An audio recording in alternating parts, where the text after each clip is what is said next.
최악의 경우에는 코끝을 뚫고 나이가 젊으신 분들도 늑연골의 석회화가 진행되는 경우가 있습니다. 이러한 증상들이 발생하면 일종의 염증 신호라고 생각을 하고요. 병원에 꼭 내원하시는 게 좋습니다. 코끝은 1등은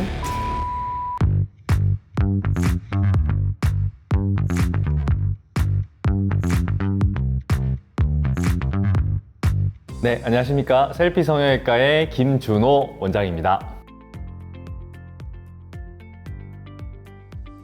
코 수술은 이제 크게는 콧대와 코끝 수술로 저희가 나누어서 생각을 합니다. 또한 코끝 수술은 이제 기둥 부분에 지지대와 탑을 쌓아서 이렇게 올리는 코끝 수술, 즉 크게는 세 가지로 나누어서 생각을 할 수 있는데요. 각각의 수술에 맞는 적절한 재료를 사용해서 수술을 해야 원하는 모양을 충분히 만들 수 있기 때문에 이에 맞는 재료의 사용이 정말 중요하다고 볼 수 있습니다. 코 수술에 사용하는 자가 재료, 즉 자신이 가지고 있는 재료는 크게 코 안쪽에 있는 비중격 연골, 그 다음에 귀연골이 있습니다. 개개인의 코와 코의 크기가 다르고 귀의 크기가 다를 수 있지만 대체로 남자분들이 보면은 여자분들에 비해서 연골이 크고요, 두껍고 단단한 성질을 가지고 있습니다. 따라서 남자분들은 아무래도 본인이 가지고 있는 재료를 이용해서 충분히 수술이 가능한 경우가 많습니다. 여자분들도 충분히 가능하지만 이제 남자분들에 비해서는 조금 재료가 작고 할 수는 있습니다. 근데 대부분 여자분들도 본인 재료로 충분히 수술은 가능한 경우가 많습니다.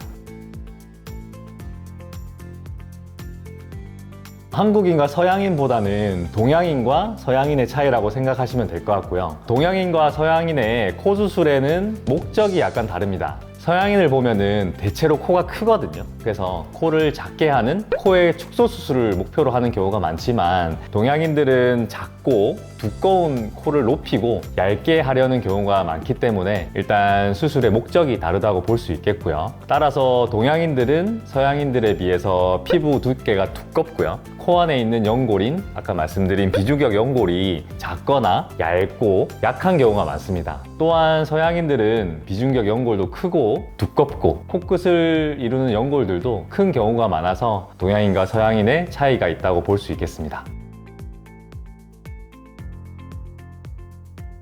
앞서 말씀드렸다시피 수술 목적에 따라서 사용해야 하는 재료들이 정말 중요합니다. 지지대에 사용할 수 있는 연골의 재료로는 귀연골, 비중격 연골, 기증늑연골, 자가늑연골이 있습니다. 첫 번째로 귀연골은 여기 귀에 있는 연골을 뜻하고요. 한쪽에서 각각 2개씩 총 4개의 귀연골을 저희가 사용을 할 수 있고 귀에서 간단하게 채취할 수 있는 장점이 있고요. 귀연골은 저희가 보시다시피 굴곡이 있고 많이 휘어 있습니다.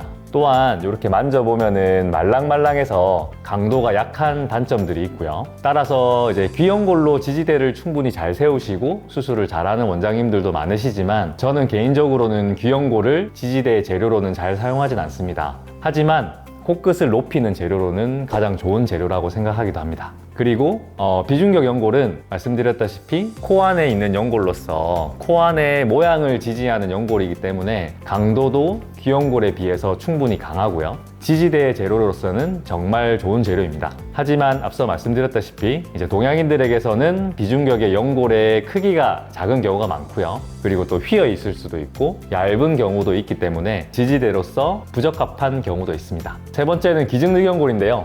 기증늑연골은 말 그대로 기증을 받아서 사용하는 늑연골을 말합니다. 앞서 말씀드린 비중격 연골을 지지대로 사용하기에 부적합한 경우나 비중격 연골을 사용한 재수술의 경우에서는 기증늑연골이 정말 좋은 재료로 사용될 수 있고요. 하지만 본인의 재료가 아니기 때문에 자가로 쓰는 비중격 연골보다는 조금 더 흡수가 더 잘 될 수 있는 가능성이 있어서 그런 부분에 있어서는 약간의 단점이 있습니다. 마지막으로 자가늑연골인데요. 자가늑연골은 지지대로서 사용하기에 정말 좋은 재료라고 생각합니다. 본인의 재료라서 흡수가 되는 것도 가장 적고요. 튼튼하고 염증의 위험성도 적습니다. 하지만 결국에는 자가늑연골은 자기의 가슴에서 채취를 해야 해야 되기 때문에 대략적으로 2.5cm에서 3cm 정도 가슴 아랫부분에 흉터가 생길 수가 있고요. 그리고 자가늑연골 설치에 따른 추가 비용 발생도 생기기 때문에 그런 부분들을 이제 어떻게 보면 단점으로 생각을 할 수 있습니다. 자, 그 다음 지지대를 했으니까 이제 코끝을 알아봐야 되겠죠. 코끝을 높이는 데 사용할 수 있는 재료는 귀연골, 비중격연골, 자가진피 또는 이제 인공진피가 있습니다. 귀연골은 앞서 설명드렸다시피 귀에 있는 연골로서 생각하시면 될 것 같고, 코끝을 높이는 데는 가장 좋은 재료고, 연골 자체가 말랑하기 때문에 코끝이 너무 뾰족하거나 인위적인 느낌을 덜 줄 수 있는 장점이 있습니다. 그리고 비중격 연골 역시 코끝을 높이는 데 정말 좋은 재료고요. 비중격이 만약에 크고 단단한 경우에는 지지대를 세우고 그 비중격 연골이 남아있는 부분을 사용해서 코끝을 높일 수가 있다면 귀연골을 굳이 사용하지 않고도 비중격 연골만으로도 지지대도 세우고 코끝을 높여서 수술이 가능합니다. 동종진피나 자가진피의 경우에는 코끝을 높이는 데는 메인으로 사용되는 재료는 아닙니다. 하지만 코끝의 피부가 얇고 해서 연골 등이 비쳐 보일 수 있을 경우에는 인공진피나 자가진피를 코끝 수술의 마지막에 이렇게 올려줘서 연골 등이 비쳐 보이는 것을 막아주는 역할을 합니다.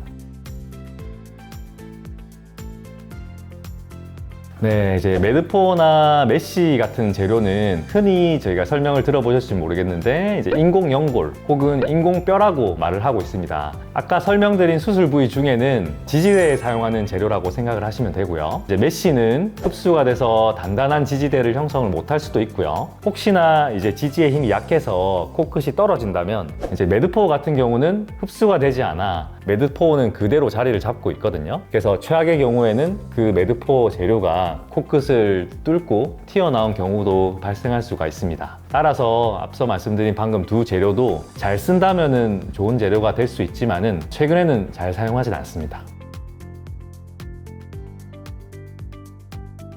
이종연골이라고 하면 감이 안 오실 텐데 흔히 말하는 달리는 말 아시죠? 달리는 말. 거기서 가져온 연골로 생각하시면 되고요. 기증늑연골과 마찬가지로 면역 반응 처리를 해서 이제 염증 반응을 일으키는 확률을 줄여주고요. 이제 개인적인 생각이지만 이종연골과 기증늑연골을 비교를 해서는 이제 이종연골 같은 경우는 제품의 질이 약간 일정합니다. 기증늑연골 같은 경우는 이제 기증한 사람에 따라서 연골의 상태가 좀 많이 다르다고 한다면 지금까지 경험으로서는 이종연골 좀 동일한 퀄리티가 유지되는 장점이 있는 것 같습니다. 개인적인 생각이지만 단단함의 정도는 이종연골이 기증늑연골에 비해서는 약간 좀 떨어지는 단점도 있는 것 같고요.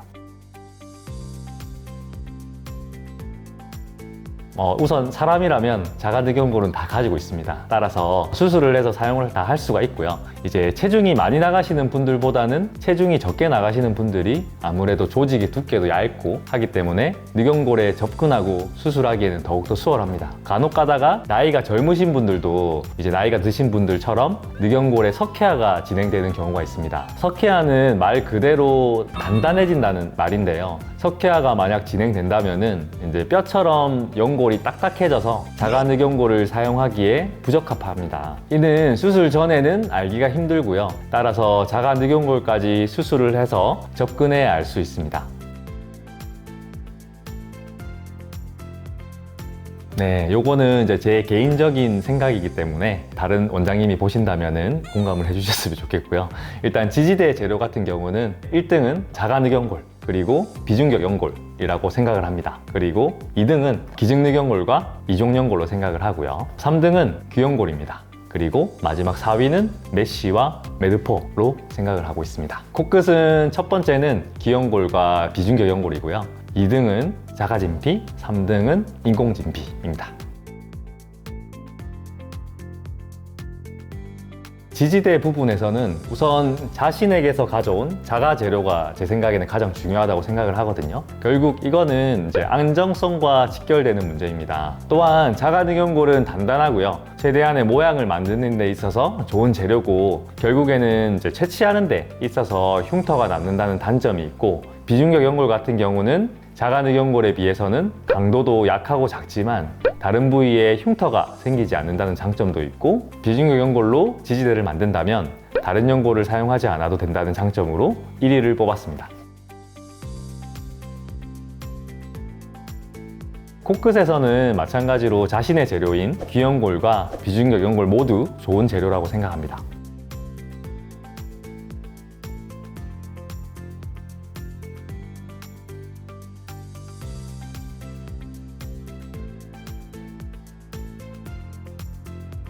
네, 이제 방금 전까지는 이제 코끝과 저희가 지지대 종류에 대해서 설명을 드렸다면 이번에는 여기 콧대에 들어가는 재료라고 생각하시면 됩니다. 콧대 재료로는 이제 크게는 실리콘, 고어텍스, 자가진피, 동종진피가 있습니다. 첫 번째 재료는 실리콘입니다. 실리콘은 현재 코 수술에서 가장 많이 사용하는 콧대 수술의 재료라고 생각하시면 되고요. 현재 알려진 재료 중에는 이제 저희 몸에 쓸 수 있는 가장 안전한 재료입니다. 실리콘을 넣게 되면 코에 이제 피막이라고 하는 막이 형성이 되는데요. 이 때문에 재수술 시에도 실리콘은 쉽게 제거가 될 수 있는 특징이 있습니다. 두 번째로는 이제 고어텍스라고 하는 재료인데요. 고어텍스는 이전에 많이 사용하였지만 현재는 거의 사용하지 않는 재료입니다. 고어텍스 같은 경우는 실리콘과 다르게 표면에 미세한 구멍들이 여러 가지가 있거든요. 그래서 실리콘은 그렇진 않지만 고어텍스 같은 경우는 수술 후에 그 미세한 구멍이나 표면으로 조직들이 자라 들어가서 코 표면에 밀착은 잘 되거든요. 하지만 재수술을 시행할 때 제거하기가 힘들고 제거하게 되면 피부가 많이 얇아질 수 있는 단점이 있습니다.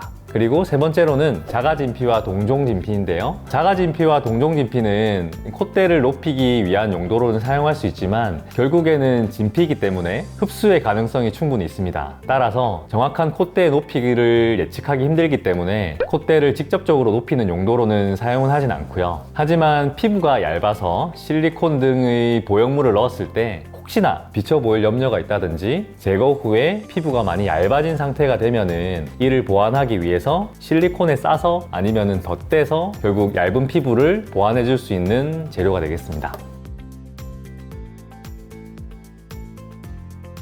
네, 이종 진피는 아까 말씀드렸다시피 다른 데서 가져온 진피가 될 거거든요. 그래서 사람이 아닌 동물에게서 가져온 진피가 될 텐데 이제 진피 재료 같은 경우는 동종 진피, 즉 사람에게서 온 진피가 충분히 제품화도 잘 되어 있고 잘 쓰이기 때문에 따로 이종 진피는 저희가 크게 사용은 하지 않습니다.